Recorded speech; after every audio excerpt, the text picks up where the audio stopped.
views and opinions expressed on Geeks Under the Influence are that of the panelists and not of our sponsors, Amazon.com and TeePublic. Parental discretion is advised. I see a time when all the studios are so desperate that they just start combining each other's IP. Mm-hmm. So it's like not like the MCU where they're all from Marvel, to all these different dimensions that are able to go through a gateway, like in Doctor Strange, where there was like little one-off like references to different things of all these different dimensions that you don't explore, because like we don't need a full-on monkey bone dimension conversation. Okay, but we might, because if it involves animation and claymation, I'm usually fucking in for better for worse. That's true, except that claymation was bad. Was really bad. Said it was good. Well, you see that from, I mean, Corpse Bride would be a good Corpse Bride, better comparison. Yeah, that's what I mean, like more a little bit more updated, but for the times and what they were doing, Monkey Bone was pretty good. I don't know, Monkey Bone looked like they took like a producer's kids and be like, now make a monkey, now make him look mean. The claymation was garbage, and what they should have done is they should have taken the Cool World approach. Yeah. Giving us some rad Ralph Bocce fucking animation. Yeah, let's get some Ralph. I mean, come on. That would have been fucking awesome. Rotoscoping and all, I will take it. But, you know, at that point, we already had Nightmare Before Christmas, and we already knew what Henry Selick could do. So I'm not sure why they ended up selling themselves short, but I guess, you know, we're looking at an era where Chris Kattan was still a star.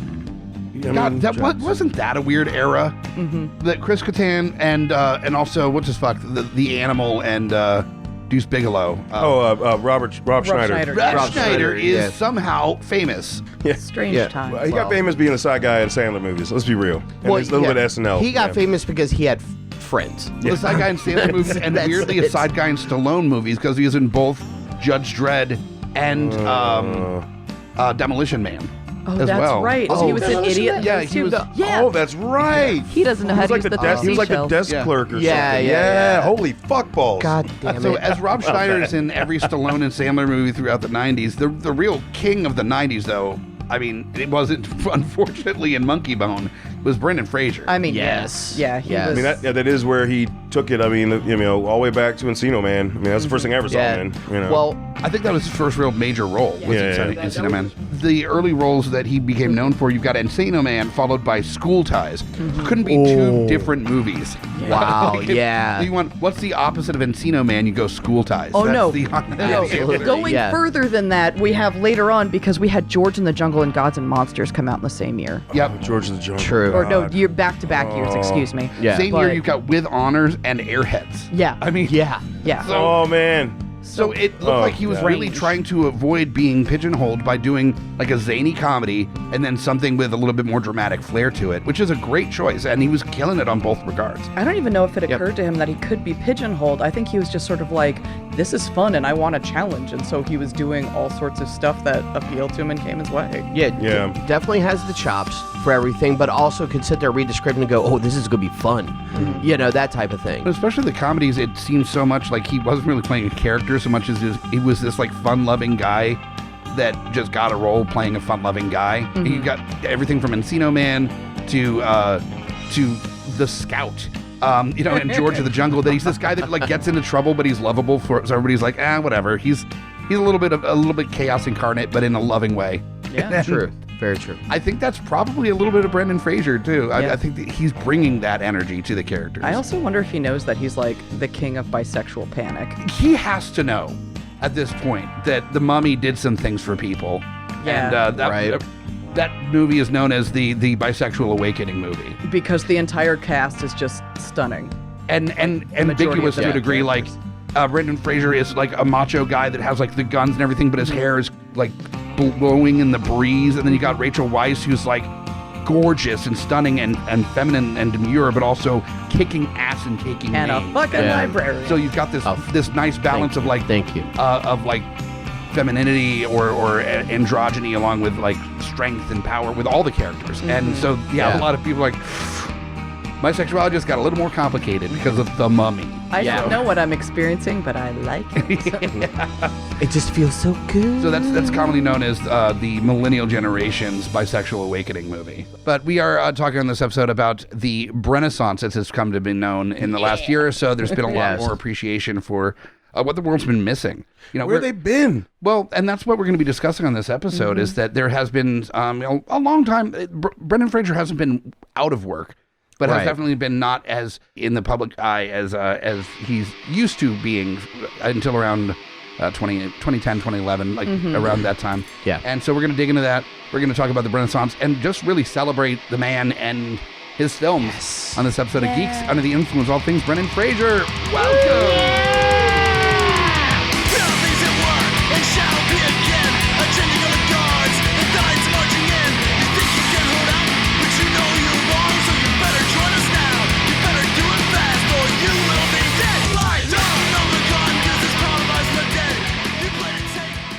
We have been talking about doing this for about a year because there was a discussion about Brendan Fraser, and when there was the GalaxyCon video where there was the one-on-one conversation with a fan and Brendan Fraser, and they were gushing about how much they adored him and that his fans are behind him and miss him, and he got kind of choked up about it, and then it blew up and became a viral sensation.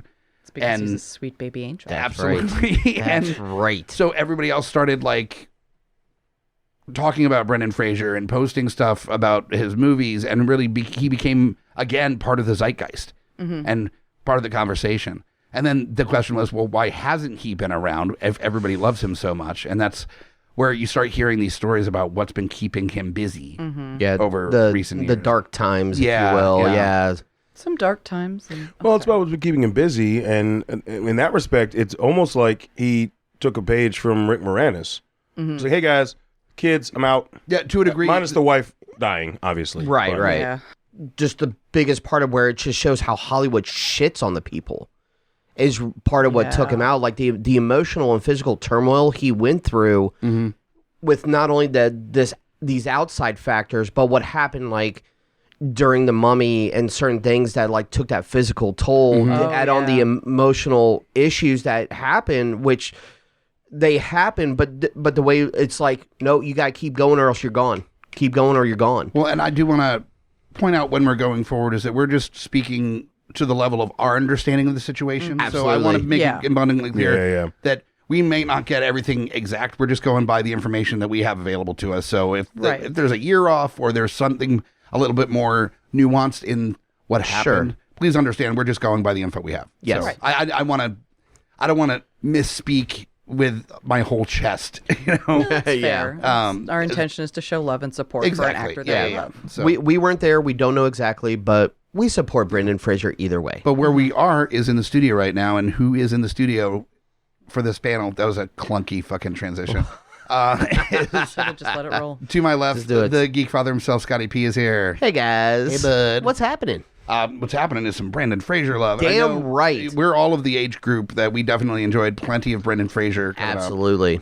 What is your go-to Brendan Fraser movie of choice? I mean, a lot of the time it's Airheads. Airheads is it really is. Encino Man, just the only reason why it's not Encino Man is it can only do Pauly Shore so much sometimes. Fair. That's fair. Some days the Pauly Shore just doesn't hit you right. But and really, like we already mentioned, School Ties is that big pivotal moment of where you're just like, oh, people aren't just racist. They're like anti-Semitic, and it was that learning thing for me. So it always has that special place of no, use this as an education tool. So I would say those top two for me. Yeah. Now, Murphy, do I even have to ask you what movie Murphy from Beautiful Disasters is here? Oh, yeah. Yeah.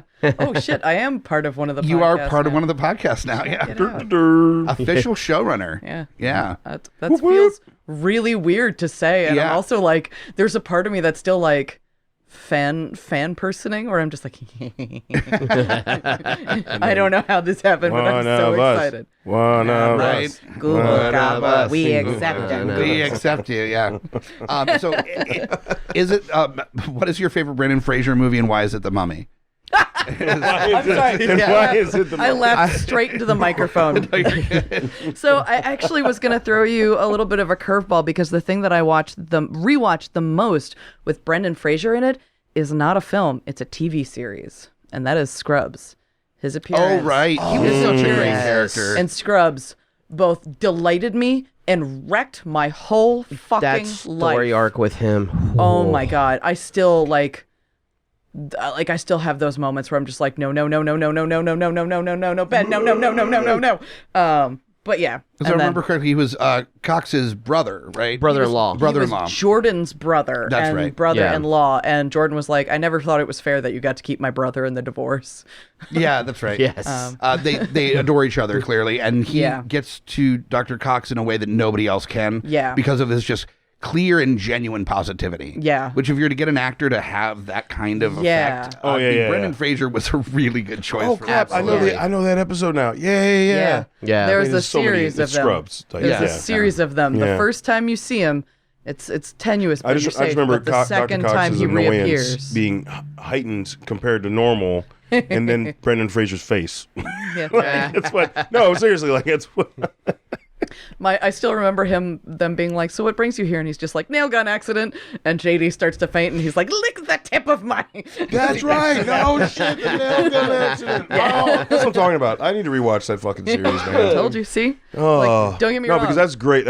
He was great in that. I Yeah. completely forgot about that. Yep. The Wow. Mummy and the Mummy Returns, because the Mummy Returns had a Noxuna Moon, and that was definitely where I was like, okay, so definitely into femmes, got it, cool. Got questionable reaction to this whole cast. But Lowdown, what is, of course, my co-host, as always, on the episodes. Lowdown, what is your Brendan Fraser movie? It's actually two. I would say I rewatch.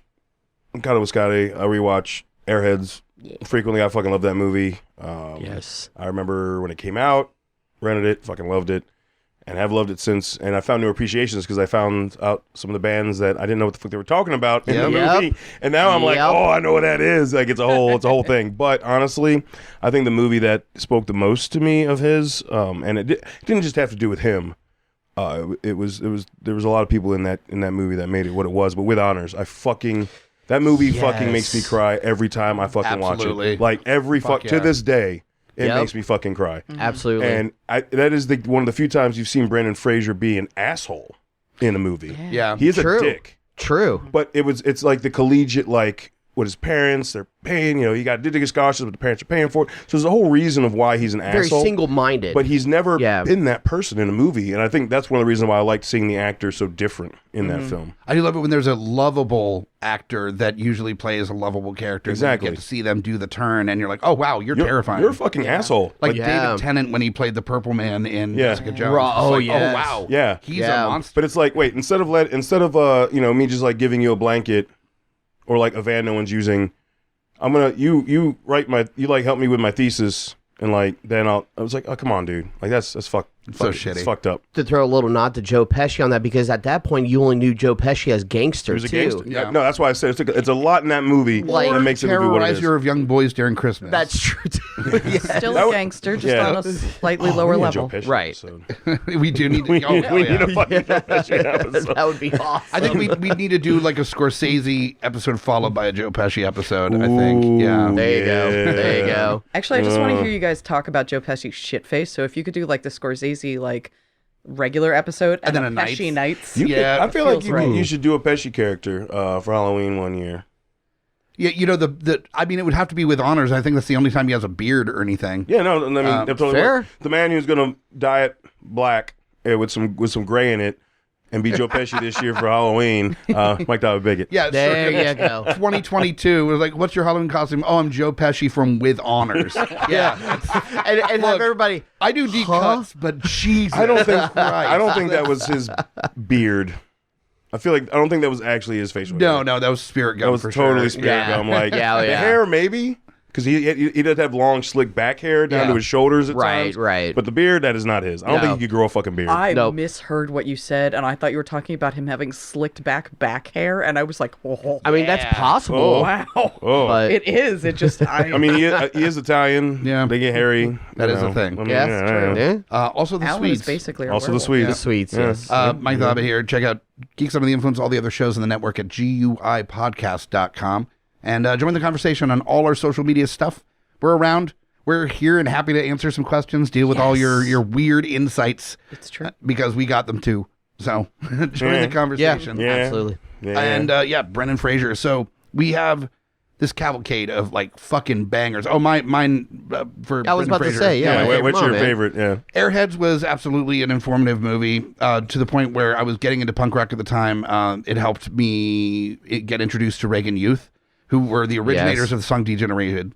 But not only that, but the band that covers Reagan Youth on the album isn't Brendan Fraser. It's a band called Degeneration. Yep. And I love them too. So it was two bands that I got introduced to. Never mind Prong and like all these other bands. Yeah, the whole soundtrack for that's a soundtrack. fucking banger, man. And let's say how much of it was so much glory of a mainstream movie to sit there and just have the phrase "Lemmy is God." No, Yeah, exactly. right. Yeah, And you know what's crazy with that is I saw him in that movie, and that's why one of the bands that like actually made me put Motorhead as kind of like a focal point. But I had already seen heard Motorhead from Hellraiser 3 Hellbound, which came out like a year before that, and I was like, oh, that's the guy. Okay. But that was also the movie that helped me recognize that like metalheads and punks are oftentimes like giant fucking dorks. Yeah. That listen to like really fucking cool music. And so there was that scene where everybody's like, I'm Spartacusing.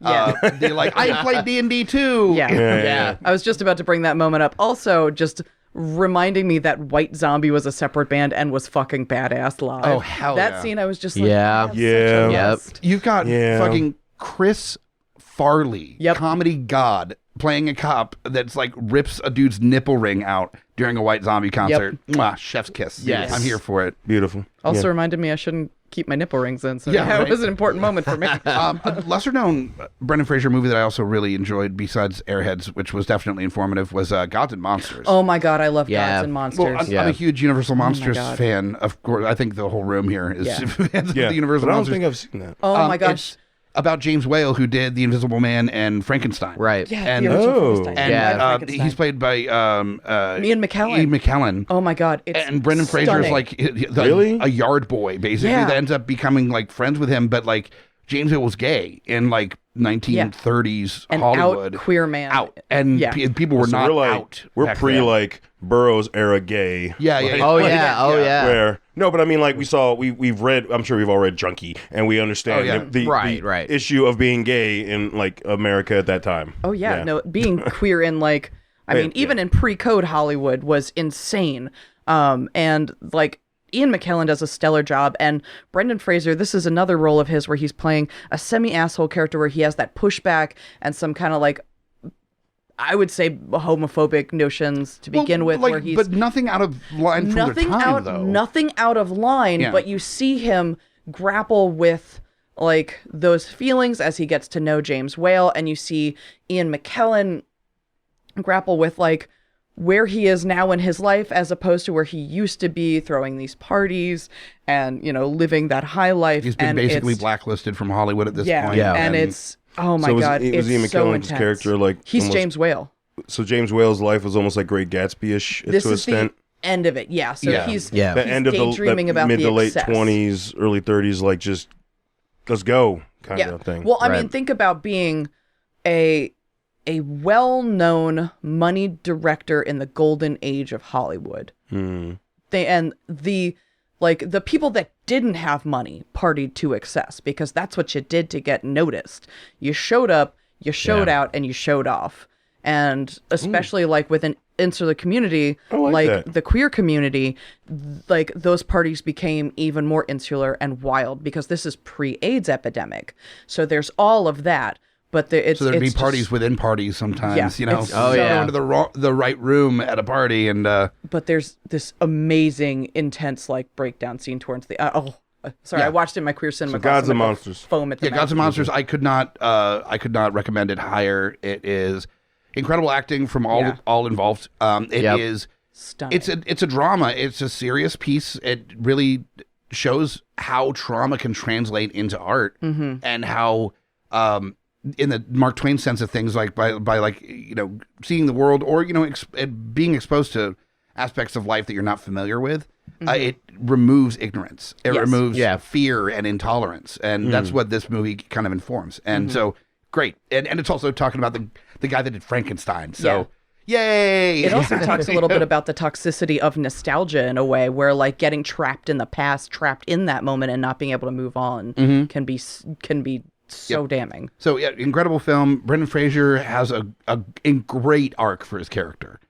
From just like a Joe Everybody guy that, you know, has the same kind of beliefs and ideals as his friends do, and seeing the trajectory of that character change as he's exposed, you know, to other ways of living. And he fills in every moment. You don't feel that it's overplayed or underplayed at any point. So Okay. Yeah, no, it's Cool. So, stunning. I'm so glad you put brought it on that the up. list. Put it on the list. Yeah, I will.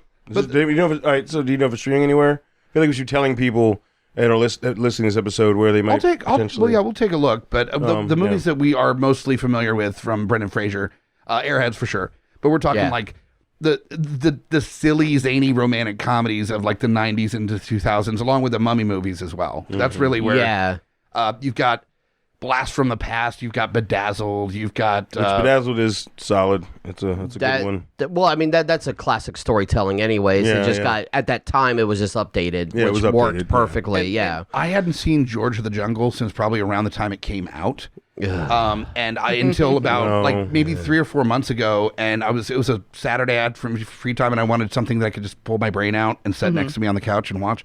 And man, that's a fun fucking movie. Really? Like George, I feel like it's just a rehash of Encino Man. The way he acted.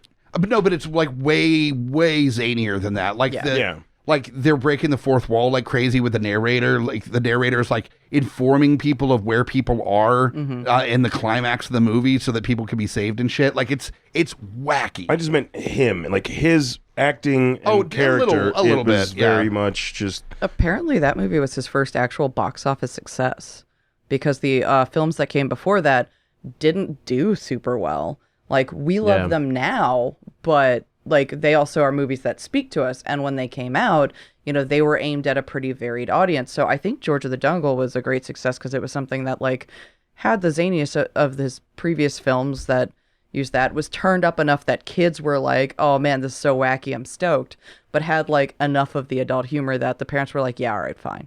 Yeah, I guess. Right. Yeah. I guess it's just weird because I remember when Encino Man came out, I wasn't like super young. But I loved it then. I remember I would rent it multiple times from the video store until I finally bought it. Well, it's a couple of those movies are on comparison, or at least I compare them to like Pump Up the Volume. Yes. Yeah. Definitely not this huge box office hit or even like really big mainstream thing. I watched Pump Up. But like people our age and certain age groups at the time, man, you were watching the hell out of that whenever possible. Well, and with Pump Up the Volume, which of course, I mean, that's kind of been one of my biggest inspirations to be a podcaster was Pump Up the Volume. Right. These movies, you have to think about the time and place that they're coming out, where this is like the early to mid 90s. The VHS became popular in households around 87 to 88, like somewhere around 86 to 88. So around 90, 91 is when VHS movies in the house are becoming a little more commonplace. So the stuff that maybe didn't make it in the box office because what 13-year-old kid's gonna, or 12-year-old kid's gonna get their parent to take them to some, PG-13 movie, like the access isn't there as much as it was at home. Right. Yeah. So having Yeah. the ability to rent with like Blockbuster videos and that kind of thing, that then all of a sudden you have access to all these different movies that you want to see that your parents definitely don't want to go see with you. My mom wasn't going to take me to go see fucking Encino Man. No. Absolutely not. No. Hell no. But the VCR becoming more popular and everyone's home, as well as Yeah. TVs. I mean, TVs in everyone's home is still a thing. Even then, maybe. it's, at that point, it's not even like hiding it from your parent. It's like, okay, cool, yeah, you and your friends can watch it. I just don't want to watch it. So that's suddenly, cool, you can watch it on your own, and I don't have to take you to the theater to see it. Great, Exactly. cheaper. Yeah. a lot I can spend $2.50 or $2 versus the fucking ticket and the candy and the popcorn and all that shit. Right. Yeah. Oh, yeah. So that's a good point. So I think that's part of why it doesn't do good in the box office. But I think when you bring in the rental sales and the money that's why from you that, get the that's when super stupid, fun, weird, zany, kind of adult, but like for teenagers movies. Like you've got Encino Man, you've got all the Pauly Shore movies, you've got The Mask, you've got Ace Ventura. The Mask did well in the box office though. The Mask did well. The Mask Ace was Ventura the did too. PG version of what Ace Ventura was doing, where it's just Right. Oh, yeah. rubber face shit. But yeah, these are the zany fucking weirdo movies that are for kids, but they're kind of adult. And it's probably a lot to do with VHS. Right. Well, and that's what helped Brendan Fraser, though, was that perfect combination of the way things happened. Timing. It was like timing. Yeah, he right? did all those movies, was able to do variable characters, but then you get George of the Jungle, which, like Murph had said, was his big box office hit. Well, okay, so automatically in Hollywood, if you're in a box office hit, you're getting scripts basically thrown to you left and right. That led into The Mummy and everything else that followed for those big hits later on. Didn't he do a 20,000 Leagues Under the Sea? Journey to the Center of the Earth. Yeah, Journey to the Center of the Earth. Yeah. Yeah. That was in 2008. But sorry, lost what I was gonna say for a second. But we definitely had like VHS coming out before that, because that was the big thing with like how a lot of people found horror movies in the 80s. True, yeah. And Yes. that's what led to like the video nasty stuff. Was that people panicking over the availability of videos the early in the home, 90s, it was a lot more affordable than it was. Yeah. It was, but video stores were still a big hype.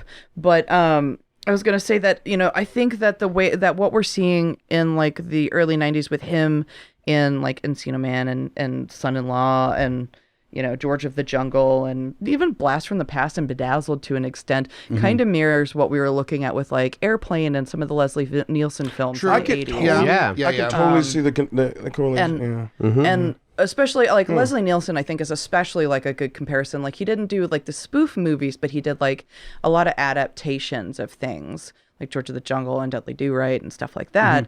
And he like, even in his face, unless he decides to do different with his presentation, Fraser has a face that if he looks at you and smiles is a very open, very welcoming face. And it definitely There's an innocence there, right? Yeah. There's always an innocence to his face. An innocent, excited nature. Like always like Golden he looks Retriever weirier face. now. Yeah. He's very much Golden Retriever face. Yeah. He's like innocent and loyal and, and just happy. And, There's a childlike joy for a long time at what he is doing. But no, totally. Like, yeah. And so he's this celebrated actor. He then kind of rides the Mummy popularity through 2000 into the early 2000s, and you're still getting hits. He does like the Looney Tunes movie. He's doing what else we got? Yeah, Journey to the Center of the Earth, Quiet American. Quiet American. There's still a bunch of stuff that he's doing. Oh, Crash. He was in Crash. Oh yeah. That Looney Tunes movie. I'm so stuck at that. Oh, Back in Action. Yeah, Looney Tunes. Back in Action. That fucking Joe Dante directed. Yeah. Yeah. And it had who was the co-actor on that one? What was her face? She was the main character from Dharma and Greg, that stupid TV show. Jenna Elfman. Maybe. I think that's who was in Dharma. Why do I know that? I don't know. You watched Dharma and Greg. I'm a big Dharma and Greg stan. Maybe it's because you are one of the co-hosts of a Geek Network podcast, and you tend to know shit like that. That also as well. No, but okay, I didn't know he was. Ooh, what I'm surprised. I don't know if they ever asked him. He turned it down. Why don't we ever get a Muppets movie with Brendan Fraser? I think he would be perfect to be that guy. He would have been right? fantastic in a Muppets Wouldn't he have movie? been perfect to be? I mean, Jason Segel did great, but instead of having Ricky Gervais in the sequel, which wasn't good. No, I'm sorry. No. Brendan Fraser as that guy in Lovable Muppets. Wouldn't that have been awesome? That would have been fantastic. Boom. When you mentioned, I literally, as soon as you mentioned you did a Looney Tunes movie, I was like, oh, that would have been fucking great if he was a Muppet. Should have been Brendan Fraser and Muppets. Yes. No, I just think we were talking about his the face. Scorpion King is Animal. Yeah.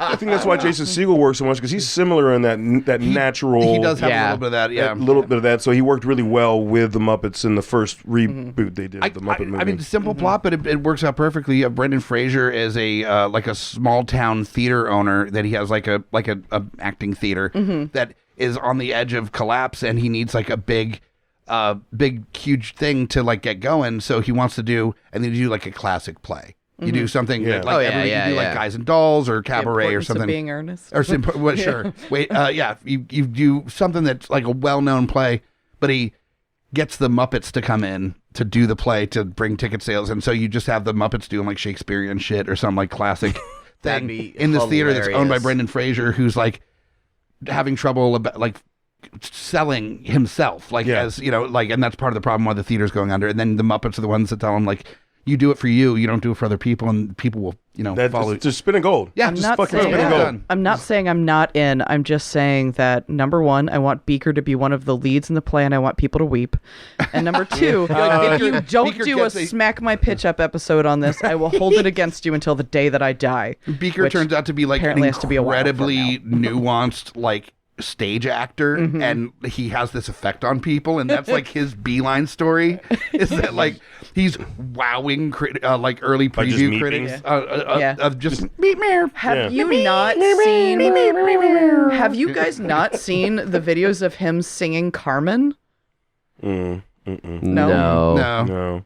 The Muppet Bohemian Rhapsody? No, yeah, Bohemian Rhapsody. But they've done that, but there's also like Beaker singing Carmen, and it's just like him going like me me me me me me me. Oh, that's amazing. Me me Yes. me me me me me me. Wow. And then at one point, Animal comes through and he's like, la da da da. I have seen that. That's I have incredible. seen That's good. That's good. So yeah, we need Brendan Fraser to revitalize the Muppets that are definitely right now in need of a little bit of a boost. I never. Right. Like, I don't That's want to Brendan exist in a Fraser. time where we're not getting like at least in some time span new Muppet material. We got You the know? Muppet Haunted Mansion, which was pretty good. Yeah. It was better than a lot of the more recent stuff that's Yeah. been coming out. We've already talked in length yeah. about the TV series that came back and they did the Office approach and why that failed. Yeah. And they did Muppets Now on Disney Plus. Now it's that kind of was- meh. Yeah. But I will say that the Muppets still will fuck me up. I hadn't watched Muppets Take Manhattan in years, Oh man. and Amy hadn't seen Oh. it, so we watched it the other, like in the past week. I think we watched it, and I'm like losing my mind, just like shin on fist, just leaning Dude, forward. the fucking rat just taking butter and just skiing across Oh, yeah. the fucking grill. That shit is amazing. But then at the Yes. end, like, you don't know if they're actually somebody's getting married, and like you don't know if they're actually getting married in the play or like. Then it turns into, I guess they're actually getting married, like on stage at this play that they're doing. And you're like, fuck it, whatever. Like, you have no clue whether this is real or not, but you're like, fuck it, who cares? And it's like really sweet, and everybody's singing, and the fucking Sesame Street characters are there. Like, they brought all them up, including Sesame Street, there for the wedding. And I'm sitting there, and as an adult man, being like, finally, Piggy and Kirby get married. You know, just really just. Yeah. They're No, Takes Manhattan is actually one of my favorites of the movies. And I just think Brendan Fraser in one, even now, would I think just be something to help revitalize that innocence that comes with the Muppets as well as like the risque that comes with it too. Like Exactly, Yeah, yeah. that's why he was perfect to be in Looney Tunes. Yeah. Right. Well, and he, unfortunately, he even says that was part of like that was the door that kind of also opened because in one of the main interviews that he did a few years ago, when he was really starting to like, I mean, again, he's been acting all this time, but where he really started opening up about why he stepped back and did a few things, he was like that was the ultimate movie because his character in there was the stunt double for Brendan Fraser. Yeah. Yeah, that's right. And at the end of that movie, he got to punch himself in the face. And he was like, I kind of needed to do that to like eliminate this and like bring myself back into my own like life. And Well, and that's it was a great segue to talk about kind of some of the circumstances that had us missing some Brendan Fraser for some years. Part of it was that he had kids and he wasn't there as present as he wanted to be earlier in their lives. And his oldest had autism, and that requires a lot more time and energy. Yeah. And instead of getting other people to do it for him, he wanted to be more present. No, he was really stoked to be a parent. oh yeah, absolutely. So he did make the choice to step away a little bit, but was still taking roles here and there, but was doing a lot more TV than he had previously, was doing less movies. A little bit of voiceover stuff. A lot of voiceover cartoon stuff, or roles that he had a limited appearance in, so he didn't have to be there for weeks. So you can see that on his IMDb, where there's like a sudden like funneling off of the big leading man parts of movies and like smaller pieces or TV series. Well, we had like a I would not even a big three. There was like 5 things that happened like around the same time period, which was just like, holy shit, I feel for the dude. Because like one he was excited about, which was having kids. Which, he was clearly stoked about. But then like he started having like some severe body issues because like he was doing the majority of his own stunt work. Yeah. For, The Mummy and all these other films and just going at it. And that's fucking rough. And one of his surgeries failed and they had to redo it. And that was like one of the surgeries on his spine. Yeah, I was about to say that was like a spinal, heavy duty surgery that happened. Yeah. He and his wife ended up getting a divorce. His mom died and then he was assaulted. Yep. And he spoke out about it. And even with the divorce, there was, and I don't remember the specifics, but basically the wife was claiming that he was hiding money from her, and so she got a much bigger alimony than he had money for because he had dropped off of his roles. So he didn't have the money that was supposedly being hidden. And so like it ended up like basically making him $900,000 or something. It was insane. I was looking so well at off. Fucking nuts, man. So money can do terrible things to people. Right. Well, I was just gonna say about him doing his own stunts and what that takes a toll on, especially if you're a larger person. And he has always been his frame. He's structured. He is a broad-shouldered, tall. Yeah.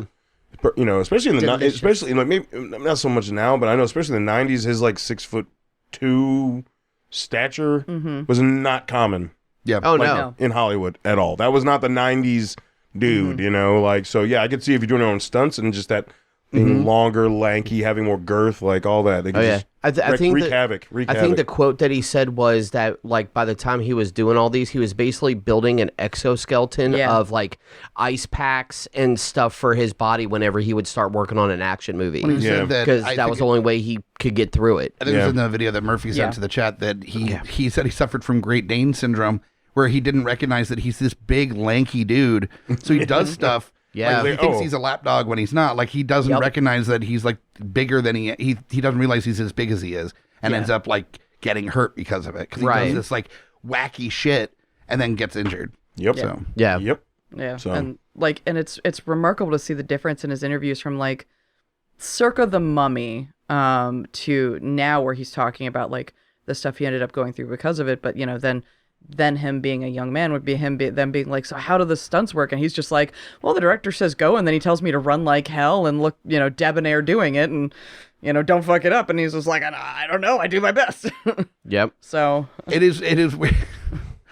One of my favorite stories from I think it was the first Mummy, is that there was a scene where he came out wearing a gown that Rachel Weisz was supposed to be wearing. That Anoxuna Moon was the Anoxuna Moon. He came out in the pasties and the loincloth and painted gold. Right. And Arnold was not prepared. No. Oh, and supposedly he was not even supposed to be there that day. Nope. He wasn't even supposed to be on set. You can tell just by looking at that dude that he's like the on-set prankster guy, that it's all loving. It's not like Jared Leto creepy pranks. No. It's like actual. Right. Everyone's like, Brendan, you, ha ha ha, kind of response. Oh yeah. I can't imagine that he's not like beloved on set. And he's probably the kind of guy that knows like the names of all the grips and shit on set too. Oh, like, no doubt. Yeah. Where he really truly makes everyone feel like, no, you are. You are part of this. It's like we all get to do this together. Exactly. Right. Well, see, in that, I want to make sure that it's covered properly as well. Murph already mentioned it as we were talking, where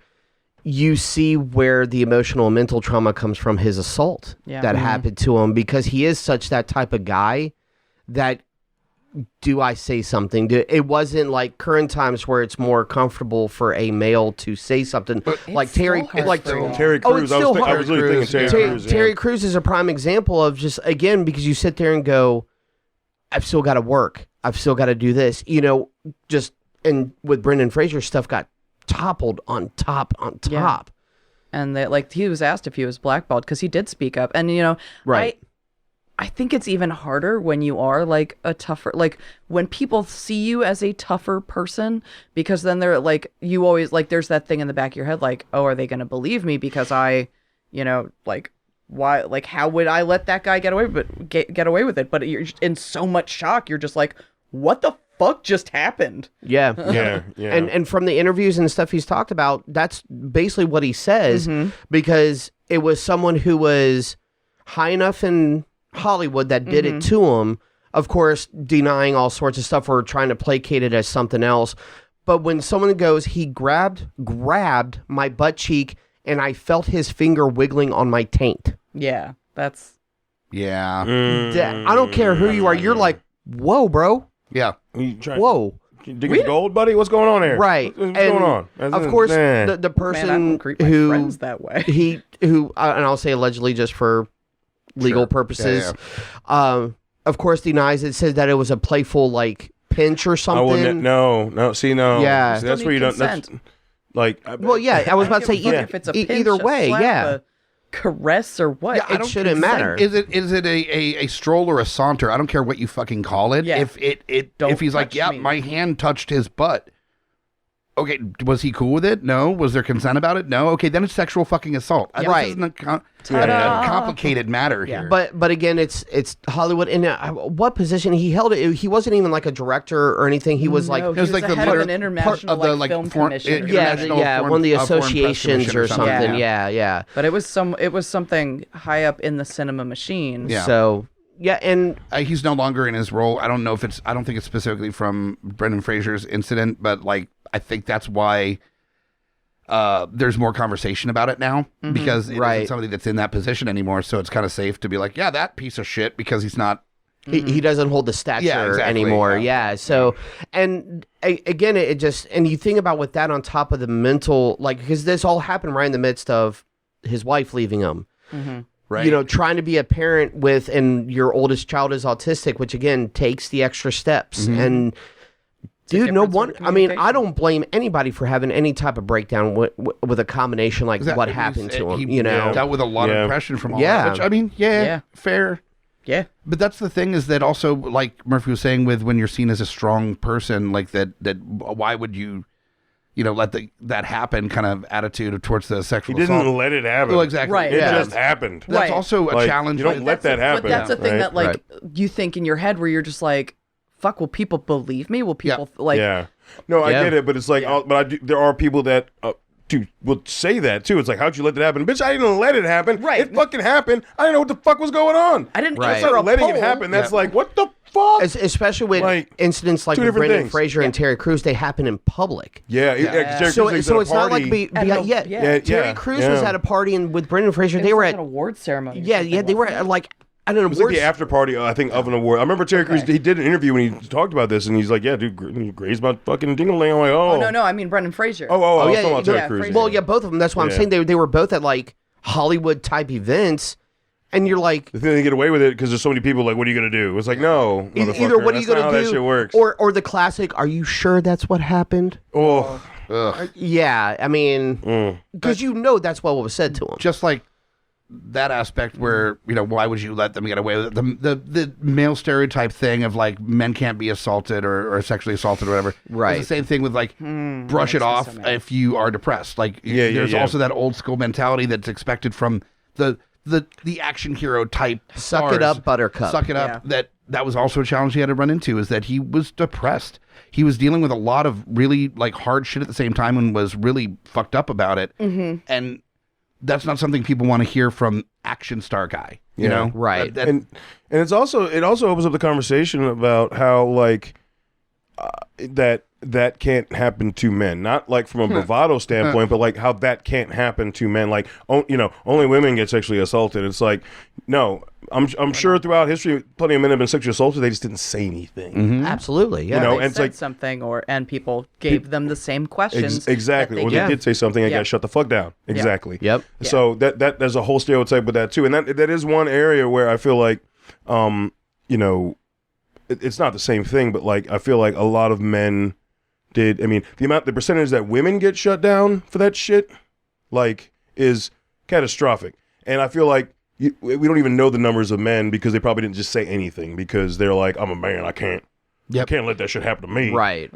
Which is fucking, it's horrible. Yeah, It's toxic as shit. Horrible. you know? And it's also just ridiculous because there are so many people that have that mindset and then will compare it to, our macho leads and things like that. And I'm just like, half of the macho leads you love have tortured hero backstories that are based off of extreme emotion and bad things happening to Trauma, them. that lots they of trauma. carry Yeah, with yeah. them. Lots of trauma. Like PTSD is Did the you name actually of the game, watch my dudes. Did you actually watch the movie Rambo? Just saying. Yeah. PTSD like a motherfucker. Yeah. Like, that's all the movie was about. I mean, even like Rick O'Connell, like he carries some of that stuff as is he's begrudgingly going back into the desert where he's just like, no, I went looking for this once and all I found was sand and blood. and he is prepared to find the same thing, and he carries that heaviness with him. And I think, like, and I kind of wonder, like, if we will end up getting more of, like, the playful Fraser, characters going forward, like, as he's maybe able to, like, recapture, like, the love that he had for doing these things. I don't know. Muppet comeback. That's it. No, I'm not saying that. I'm saying that we're getting these amazing roles, like, like, I will go ahead and say, like, I know that The Whale is of much content for like, there's people on both sides of the fence of it being an amazing performance, but also at the same time it is a person in a fat suit, so it's a hard line when we're discussing those two things. There's a balance to that conversation. We've got him in Doom Patrol, we've got him in so many other things. Doom Patrol. That's what I was about to bring up as well. Yeah, please. He made his appearance in G.I. Joe. Which unfortunately I look barely. on, but it's still Brendan Fraser showing up in a major title. Sure. Yeah. And it's what sucks is that if you look extra, on, though. But if you see, IMDb has a name for him, but he's still uncredited in the movie. That's the biggest because thing. like I don't think if he has a speaking line, it's like a 3-word speaking line. I mean, he's barely in that fucking movie. It's Brendan fucking Fraser. Yeah. He gets credited. No shit. No, that's what I'm saying. Oh, you tell him, Scotty. I will.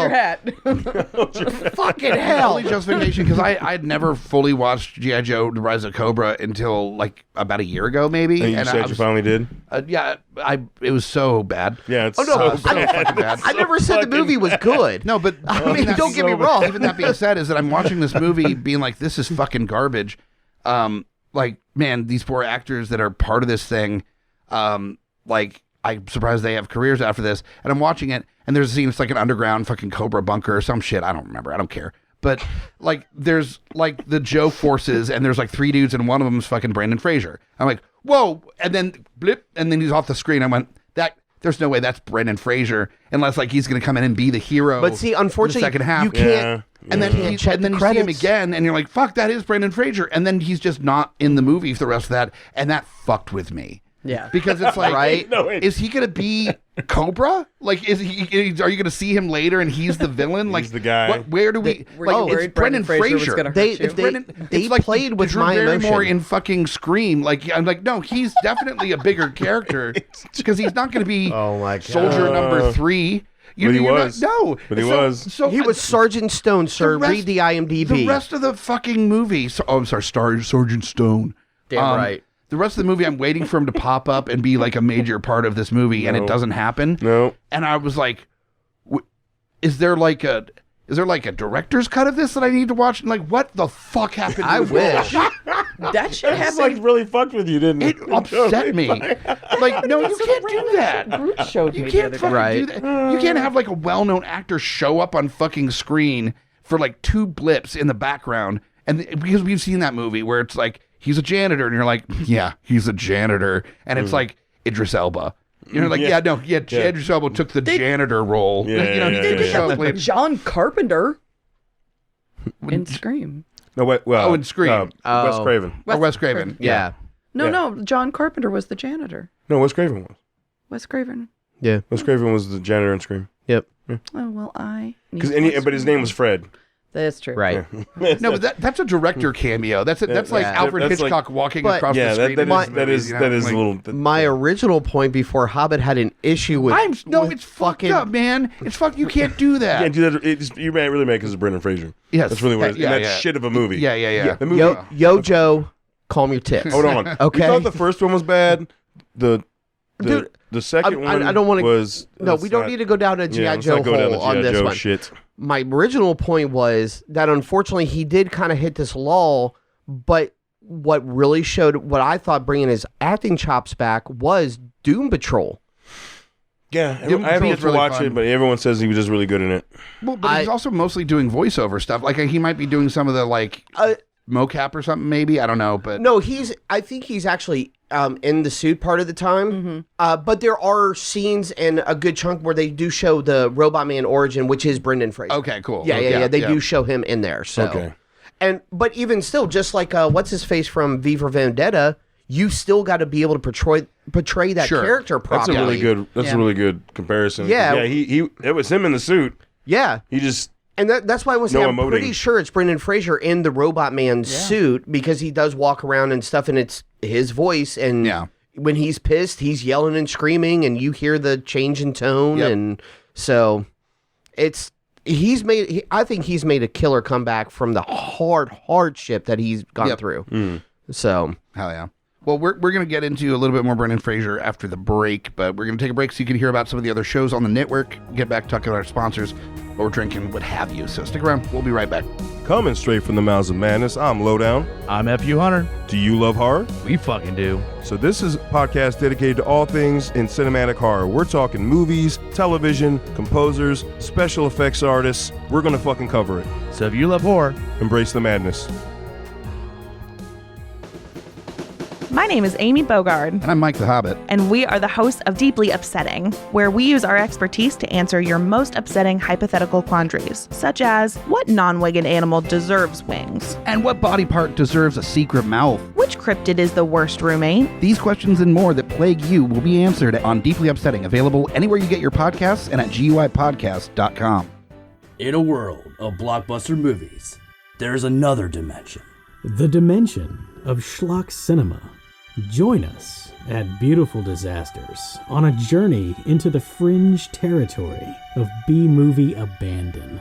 We review the flicks that are forgotten or underappreciated to give them a proper place in the annals of celluloid history. I'm the Groots. FU Hunter. Your guides at Beautiful Disasters. Come along with us for a fun ride. May the schlock be with you. In a world with too many reboots and remakes, two men will stop at nothing to make it even worse. Join Mike the Hobbit and Tondi as they play by their own rules while pitching new takes on some of your favorite and least favorite films and TV shows. What podcast would dare to bring this upon the world? This is Smack My Pitch Up.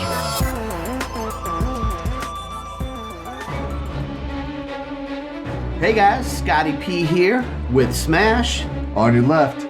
And we are the Geekfathers. That's right, bringing all the trials and tribulations of being a geeky parent. So welcome to our world. And as always, join us or cry. We're back to celebrate the Brenaissance on this episode of Geeks Under the Influence. But before we do so, we have to bow to our corporate masters. The first off, of course, is Amazon.com. We are trying to save up for our own dick-shaped rocket ship. So if you can help us by shopping through the link at GUIPodcast.com, click on the link to shop Amazon, and we will get one step closer to reaching the stratosphere in a penis-shaped rocket. You could have said penetrating the stratosphere. Oh, damn it. Take two. No, I was going to say, I mean, unless you specifically just want the shape, rockets are pretty phallic.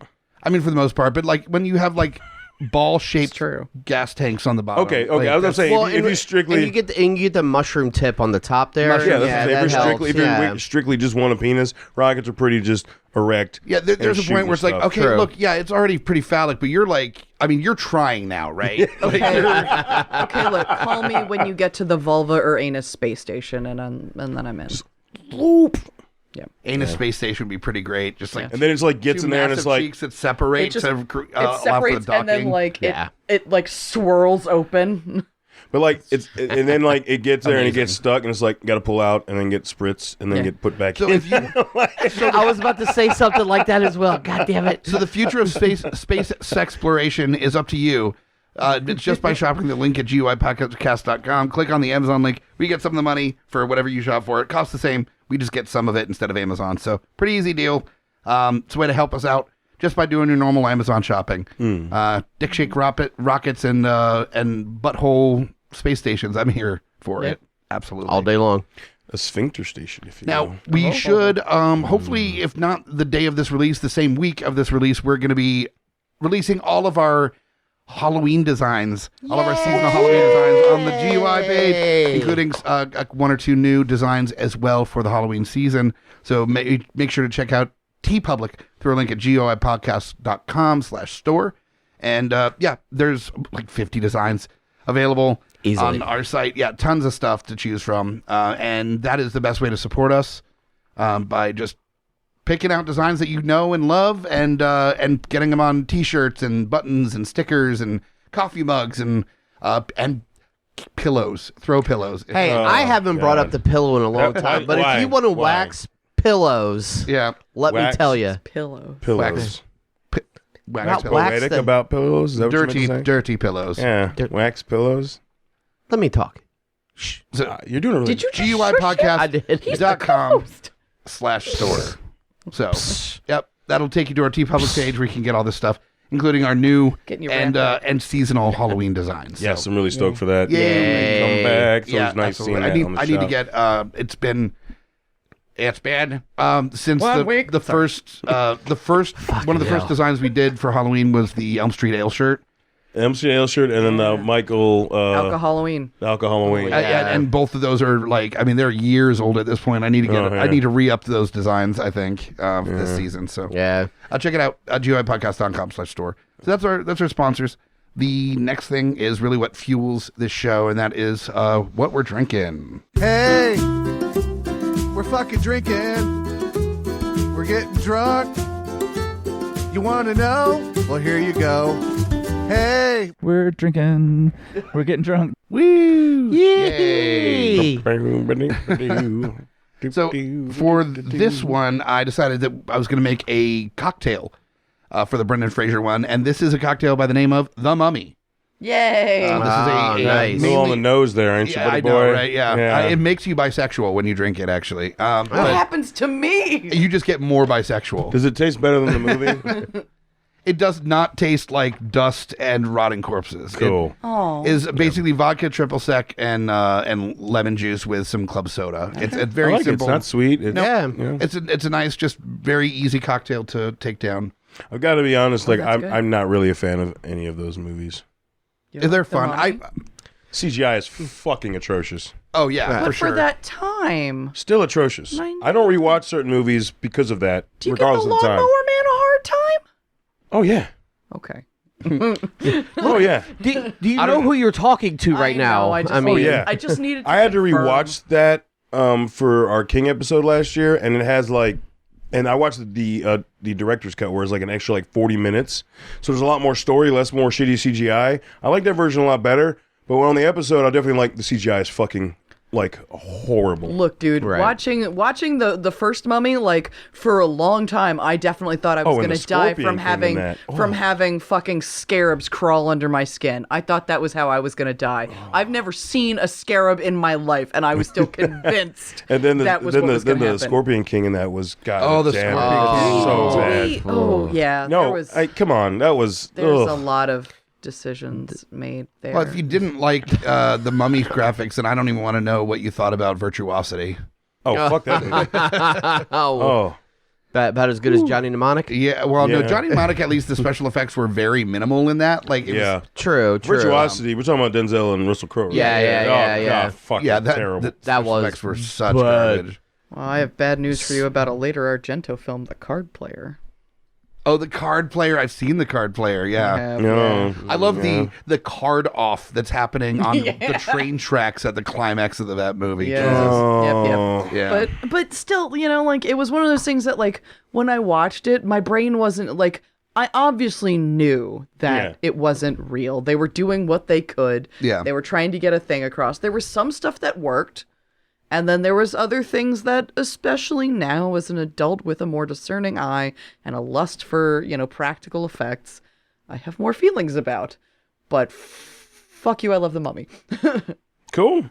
I don't hate anybody's love for The Mummy. And I gotta say, there are some Brendan Fraser movies that aren't good necessarily that I still appreciate. As much as it's not nearly as good as the 70s Disney one, Journey to the Center of the Earth with him is fun. And it's the CGI is not great, but it's definitely better than The Mummy. We're also looking at 7 years. Yeah. Well, you're also talking about a classic story that was its time to cycle through a revival on it, and it did well. Kind of a sequel to that, where it was Journey 2 is what they called it, and it starred The Rock. Yeah. Oh yeah. That's actually, I would say, I think the CGI in that was a little worse. CGI and that was the budget was definitely lower. Than, they used all their budget for The Rock, basically. For probably yeah. You are selling this movie, so this is where the money goes. Don't bitch about the final graphics, okay? Right, buddy boy.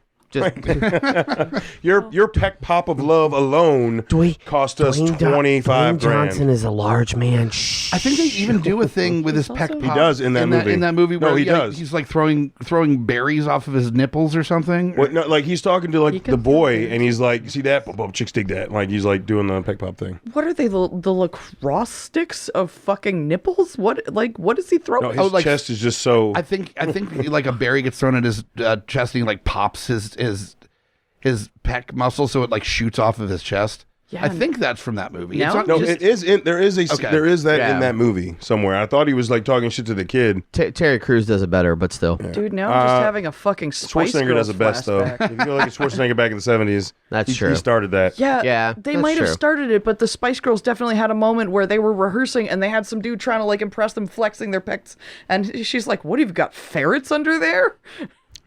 Now, I will say with that, yes, please, nobody, please do the peck pop of love, because that is not going to do anything. As Murphy attempts. Aside from just like make people laugh at you. Yeah. Like, I mean, really, it's like, no, that has never been, at least in my opinion, impressive. Yeah. Maybe in the 70s when people were staring at Schwarzenegger, they were like, oh, yeah, that's all. Like, no. It's way more impressive. Take a look at my pics. That was... It's great. A Russian Schwarzenegger? Yeah. Well, see, that's why I say Terry Crews stepped it up. Not only doing that. My pectorals. Oh God, he's doing. You sound like fucking the Despicable Me Gru. You sound like you're having a struggle of a Russian orgasm. Yes, you sounded like Gru. Get through my pectorals. In Soviet Russia, orgasm has you. Jesus Christ. I quit. What the fuck is happening? I quit. Anything that's even vaguely European or Eastern European becomes Russian. It becomes Russian. And not good Russian. Like, it's not a good Russian accent. Nope. It's Steve Carell Russian. Yeah, exactly. It's Grushin. Yeah. It's Grushin. Yeah. Oh, Lord. It's okay. gruesome, Oh, fuck. So anyway. I did want to talk a little bit about we've got another share to indulge in as well. Oh, we didn't even talk about the other one, too. We got like the pumpkin one. Yeah, but that's if you guys want it. I mean, I definitely want to try this. This is more speed with the shummer. This one is lower ABV. Yes. It's only like 4.9 or something. But this is the Hell or High Mango, which normally I'm used to their Hell or High Watermelon, and I wanted to check this out because I'm a sucker for mango that smells things. Nice. And it's nice and drinkable. It's decent. I will say mango for seltzers are pretty much a no across the board. Yeah. Like none of the seltzers have been able to nail mango. Yeah. It's a tough fruit apparently to crack, but this one's decent. Yeah, it's really. This is still a Hefeweizen with mango, so it's like Hell or High Watermelon, but with mango. Yep. So it's not a seltzer. Basically. So it was a special release of theirs. This is a 21st Amendment Brewing Company. We have had Hell High Watermelon. Oh yeah, absolutely. And we've had a number of their drinks. They have a lot of really good beers there. Yeah. Fireside Chat, I think we've had a couple times. Fireside Chat, yeah. Yeah, and then the other one I brought was the Schlafly Pumpkin Ale because I just got so excited to see Pumpkin Ale. Yeah. And I'm trying to forcefully bring the cooler weather. Stronger this year. That's not normally an 8%. Yeah, I noticed that. It's normally like Aleworks out of Williamsburg. They usually roll around 7%. Like that's an 8%, and I could taste it, which I don't think it did it any favors, honestly. No, it's very high on the nutmeg this year too. Yeah, it's like there's a bitter on the back end that is, I think, attributed to that and to the alcohol. Where it's usually the subtle sweet pumpkin. I don't know. That's available if y'all want it, but again, because it's so high ABV, I wasn't gonna be like drink this beverage. Yeah. On a Tuesday night. But we don't get that high anymore. We're getting old. Yeah, right. I mean, we might. Back in the day when we had all the dick kickers. No shit. Oh. Then we had the castrators a couple times. Oh yeah. Oh yeah. That was one thing I did want to discuss before we get done with this episode is not canceled because they finished the film, and it's just not being released. Is Batgirl? Brendan Frasier was going to play the character of Firefly. Yep. In that role in that movie, and so it's been filmed. There's even screenshots of him or shots of him as Firefly that came out on the internet, and it's not releasing. They're writing it off because they just going to again. The Flash is still coming out, and they're like redoing Batman with like Batfleck, and all kinds of crazy shit. Yeah. What the fuck are you doing, DC? God damn it. Sorry. I don't even blame DC anymore. It's the Discovery, that parent company that bought them. Yep. Well, they are the ones that actually want to retcon everything. True. Yeah. It's whatever. I did remember reading that it was Discovery. Yeah. Yeah, besides that, like I'm looking at his most recent stuff, and Doom Patrol for sure. Mm-hmm. Definitely worth a watch. None of this other stuff, like Titans, but that's from Doom Patrol. That's just it's connected, right? Yeah, that's the crossover. Trust, I think I vaguely remembered hearing something about that series. Mm-hmm. But besides that, there's not a whole lot that looks really until the Nut Job, where he's that was a cartoon. Yeah. But besides that, I saw the Nut Job. Live action. Mm-hmm. Yeah. One that's next up is Furry Vengeance from 2010. I can't even think of what that is. Furry Vengeance, if I remember correctly, he's like a real estate developer that's trying to cut down the forest, so all the animals team up with like the forest rangers to like take him down. Live action? Live action and animated, I think, mixed together. If I remember correctly. See, as soon as we decided that this episode was happening, it was definitely like, go back through. And I know that's what I'm going to be doing the next few days. Yeah, catching all those nuggets of just like, oh shit, why haven't I seen this? You know? Mm-hmm. Well, I saw that, School Ties is on HBO Max. So I meant to watch that before we started, but I ran into doing other stuff. But yeah, I mean, that's a great film. Soul crushing. It's a rough movie. I haven't seen that one. That's really good. So it's a dude in like a private school that like has to hide his Jewishness to not be called out in like 1950s America. Yeah, right. So, and it gets rough. Well, let me say, out of so many movies though, of like where it becomes the one man against the majority, that is it has one of the best call out scenes ever. Where he's standing out in the rain and he's yelling at the dorm for because once it's known that he's Jewish, and he's calling for all of them to be like, you know who I am, come out here and fight me if you have a problem. And it's just him standing by himself in the middle of like this thunderstorm. Ooh, great scene. That was we discussed School Ties. An early one. School Ties. Yeah. Like Matt, it was early Matt Damon and a few other actors like that as well in it with him. Okay. Oh yeah. Yeah. Let's check that out. It's streaming somewhere? That's on HBO Max. Yeah. It is? Yep. All right, cool. I was about to say, unless like some of these are like truly like indie to some degree, and most of them should be pretty easy to find. For the most part, You'd think so. You'd think so. Movies with Pauly Shore, and of course he was in Encino Man. That's where he got his break. Son-in-Law. Yeah. Link. But then you look at Son-in-Law and In the Army Now, and his character is Link in those movies. Oh yeah. Yeah, he's like the same. It's a cameo bit. Yeah. That's and all I don't it is. remember them from now. Granted, it's been a while since I've seen the Son-in-Law or In the Army Now. In the Army Now, basically being a really bad knockoff of Stripes. Well, and it has. it was a horrible. And it has Andy Dick in it. Yeah. That's right. Fuck Andy Dick. Right. God, I hope he's dead. True. Fuck Andy Dick. But yeah, he was in Glory Days, which was a lesser known. I think that was a Lampoon property, but that had Ben Affleck in it. Yep. And what's her face? Apparently, he was in the Kids in the Hall Brain Candy movie. Holy just made a fucking face. I'm so sorry. But yeah, we're not going to just list his movies. But yeah, he's been in a ton of stuff. I really would love us to go back and talk about like how wonderful Bedazzled was, because like it's not a masterpiece of cinema, and yeah, it's a fucking hit. He does wear brown face in that movie. Yeah, we don't. Yeah. Yeah, I'm not saying redo a brown face that. as a drug lord in South America. That's There is that. Some stuff just doesn't take well. I'm not saying that everything in the movie aged well. I'm just saying that Elizabeth Hurley is fucking hot, and he was ridiculous. With the brown face? Is that what you're... Yeah, with the... I mean, it is utterly ridiculous to think about somebody wearing brown face and thinking that it's a good idea. Yeah, that's fucking ridiculous. But in the 90s, was it though?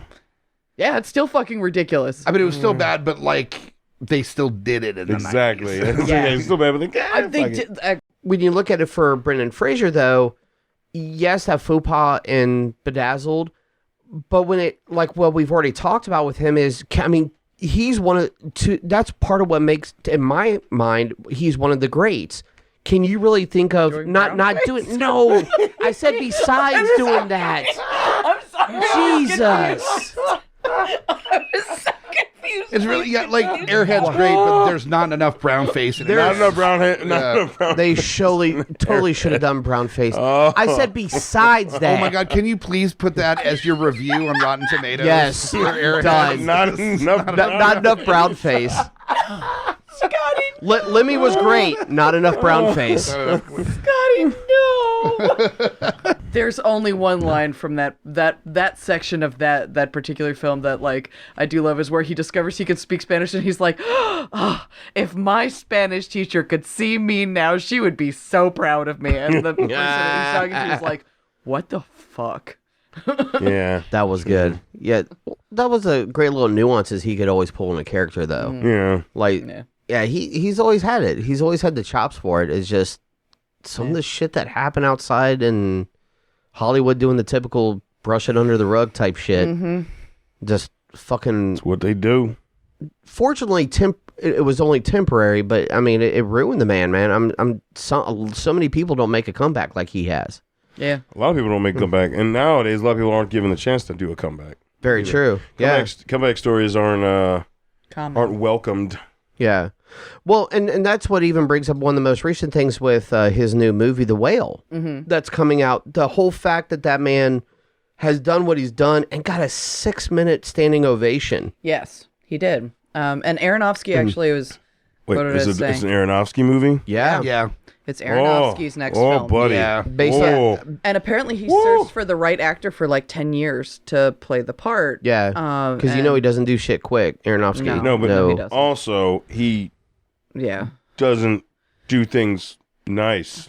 No, everything's tragic and awful. Right. Exactly. Everything's very, very bad at the end. We are on the final little bit of Geeks Under the Influence where we decide to take something that's beautiful or weird or funny and make it way worse by doing our versions of it. We're talking about making a drunken scene. Making a drunken scene. Wow, that was everybody on fucking point with the All right, yeah. But so I'm happy to do whatever. We've got 2 roles for Blast from the Past, the Oscar-nominated, the 90s rom-com Blast from the Past, and then roll from... I'll take Adam from the Blast from the... Whatever the fuck is going fool.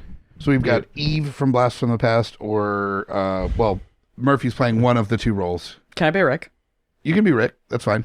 I mean, I guess I can be Eve for the Blast from the Past. Okay, and I'll be Evelyn for the Mummy. Yeah. Okay, that's cool. Fine. So here we go. So from Blast from the Past, starting with Eve, whenever you're ready. What kind of wife are you looking for? Well, one who's like not a mutant. No dogs, huh? Okay, cool. And if it's possible, I'd like to marry someone from Pasadena. When do you need her by? Like 2 weeks. Well, I could probably get you laid in 2 weeks, but to locate a non-mutant wife from Pasadena takes some time. Oh, Pasadena punch. Yep. That's like what I was afraid of. That was like everyone in Pasadena is ugly. Yeah. Because you never seen it too. The Eve in this is Alicia Silverstone as well. Yeah. So if that gives you any indication on, I was channeling my Clueless. All right. So the next one that we're doing, I like one of you put like the sad face. Oh, Scotty put the sad face. I did that by accident. Okay. That was. Like, where was that? All right. I mean, I'm sad for my performance, but you know. The sad face reaction to the group chat here. So we've got the Mummy with a conversation between Rick and Evelyn. So Murphy will be playing Rick. I'm Evelyn. Whenever you're ready, Murphy.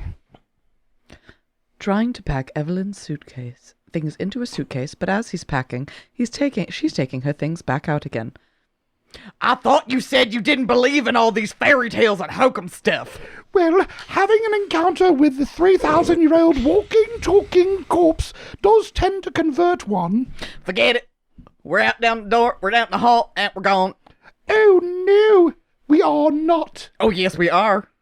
Oh no, we are not. We woke him, and we will be going to stop him. We? What we? We didn't read that book. I told you not to play around with that thing. Didn't I tell you not to play around with that thing? Yes, that's right. Me. I woke him up and intend to stop him. Oh, yeah? How? You heard the man. No mortal weapons can kill this guy. Well, then we're just going to have to find some immortal ones. There goes that we again. You know, I wonder if Evelyn slams the suitcase shut on Rick's fingers. Listen, we've got to do something. Once the creature's been reborn, his curse is going to spread into the world of the whole of this earth is destroyed. And is that my problem? Well, it's everybody's problem. Evelyn, I appreciate you saving my life and all, but when I signed on, I agreed to take you out there and bring you back. End of job, end of story, contract terminated. Oh, that's all I am to you. A contract. Okay, look, you can either tag along with me or stay here and try to save the world. What's it gonna be? I'm staying. Fine. Leaves and slams the door. Ooh. Oh my god. That was a feat. Your narration part reminded me, I think, of what am I thinking of? Sweet Tooth? Wasn't there that kind of narration? Tooth? Sweet Tooth? Oh yeah, I was going yeah. for Great similar. British Baking Show. Nice. narration. Oh, Nice. no. Okay. Yeah. That as well, but like I'm thinking of like in fantasy world like yeah, this. yeah. I thought the narration was British and Sweet Tooth. I could be wrong. Nice. Yeah, I see what you're getting at. I got you. It was just very. But no, Great British Baking Show, yes, obviously. Which, by the way, I hate that they don't really ever eat all that amazing food. Oh, they do. That's They're what's just really not on camera. Oh, Yeah, probably. Yeah, no, afterwards they all definitely like sit around and Pig eat out. stuff. Yeah, for because sure. like Yeah. That makes sense. All looks fucking glorious. No, they definitely sit around and eat stuff, and that's why like the last episode is like a big picnic. That Brendan Frasier could be in. Thank you, Brendan. Yeah, Sorry, there you go. trying to think. Sorry. Thank Anyway. you so much for sticking around for this episode on Brendan Frasier and the Brenaissance on Geeks Under the Influence. Yes. Definitely make sure to rate, review, subscribe, all those things you do for podcasts at GUIPodcast.com. Go to Apple, Spotify, all those things. Review us. Let us know what you think about the episodes. I'm going to find you next time. Thanks to the Creep-A-Zoids for the intro, Dead by Dawn, and outro as well. And I'll find you next time. I'm Mike the Hobbit. Lowdown. Join us or die. Shut the fuck up, Hobbit. Join us or die, or I will swallow your soul.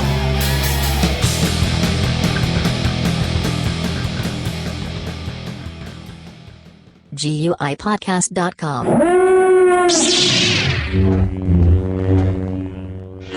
Beep meow. Beep me.